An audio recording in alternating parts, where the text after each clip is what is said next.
Hello friends, இன்னைக்கு என்னோட பசங்க சோயா சங்க்ஸில் 65 கேட்டிருந்தாங்க. 65 செய்கிறதுக்கு சோயா சங்க்ஸை நல்லா கொதிக்கிற தண்ணியில் ஒரு 3 நிமிஷம் கொஞ்ச நேரம் உப்பு போட்டு அதிலேருந்து எடுத்துட்டு ஆறுனதுக்கப்புறம் நல்லா புழிஞ்சு எடுத்துக்கலாம். தேவையான அளவு உப்பு சேர்த்துக்கிறேன். இப்போ 1 ஸ்பூன் அளவுக்கு மிளகாத்தூள் சேர்த்துருக்கேன். கொஞ்சமாக 65 மசாலா சேர்த்துருக்கேன்.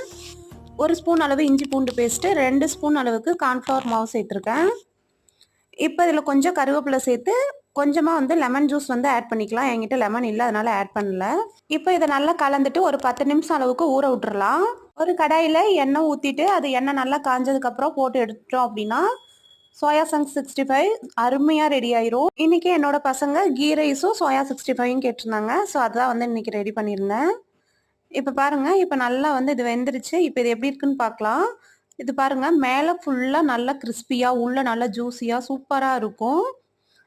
இப்போ லஞ்சை நான் பேக் பண்ணிட்டேன். நீங்களும் ட்ரை பண்ணி